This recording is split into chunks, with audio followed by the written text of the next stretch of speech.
क्या बाप या दादा जो भी हमारी दादालाई संपत्ति है, जो भी हमारी पैतृक संपत्ति है, उसको किसी भी एक व्यक्ति के नाम या फिर किसी भी अपने बच्चे जो भी उसका चाहता है उसके नाम करवा सकता है? क्या हमारे ये बाप या दादा उस ज़मीन को बेचकर खुद के प्रयोग में वो पैसे ले सकते हैं?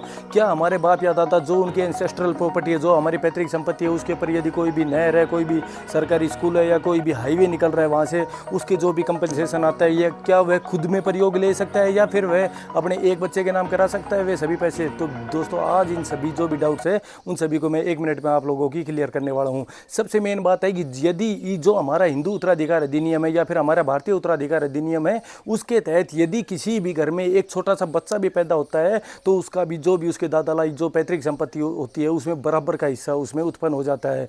तो मैं आप लोगों को बताऊंगा कि यदि कोई भी पैतृक संपत्ति है तो जो हमारे बाप या दादा के नाम है तो वह सिर्फ एक मैनेजर करता है, वह एक प्रबंधन करता है, वह मालिक नहीं है उस पूरी जमीन का। मालिक कौन है? मालिक जितने भी उसके बेटे या पोते हैं उन सभी का पूरा मालिकाना उसमें हक होता है। तो यदि ऐसे हमारे बाप या दादा उस ज़मीन को बेच देते हैं या फिर उसके पैसे ले लेते हैं तो हमें क्या करना चाहिए? तो सबसे पहले भाई हमें शूट फॉर पार्टीशन मीन्स हमें उस ज़मीन के बंटवारे के लिए वहाँ पे अर्जी लगा देनी चाहिए। कहाँ पे? जो भी हमारा लैंड रिक्विजिशन ऑफिसर होता है या फिर हमारा जो भी एसडीएम साहब होते हैं, तो उनके पास एक तो हमारी जो हम वंशज है एक है तो वो एक आपको आई कार्ड या फिर कोई भी ऐसा प्रूफ देना पड़ेगा। इसके अलावा जो भी आपकी जमाबंदी या फिर जो भी खतौनी नंबर है वो देने पड़ेंगे। इसके साथ साथ यदि आपकी ज़मीन बेची है या कोई भी पैसा आया है तो वो लैंड रेवेन्यू विभाग जो भी होता है आपका भूमि अधिग्रहण विभाग, तो उसके तहत आप आरटीआई के थ्रू सारी उसकी डिटेल ले सकते हैं कि कब कितने बेचे और कितने उसके पास पैसे आए। तो इन सभी के आधार पर आप एक शूट पार्टीशन भी फाइल कर सकते हो, या जब तक शूट पार्टीशन का मीन्स फैसला ना आए तब तक आप कोर्ट में उस स्टे ऑर्डर मीन्स एक मुकदमा दायर करके स्टे ऑर्डर भी ले सकते हो उस ज़मीन के ऊपर। फिर ना कोई पैसा इधर उधर जाएगा, ना वह ज़मीन इधर उधर किसी के भी नाम करवाई जाएगी भाई, ठीक है। इसके अलावा मैं आप लोगों को और भी उपाय बता देता हूँ कि यदि उसने बेच दी और उसने पैसे खर्च भी कर लिए उसे मेरे बाप या दादा ने, तो आपके पास क्या उपाय है?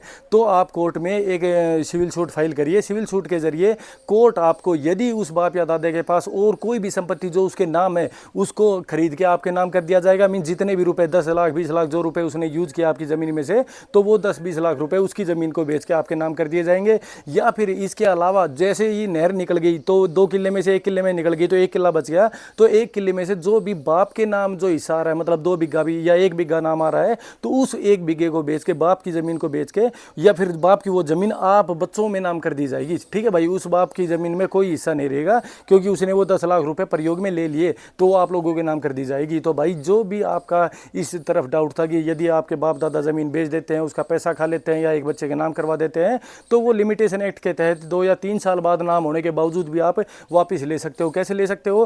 कि उसने जिसने भी अपने नाम करवाई उसको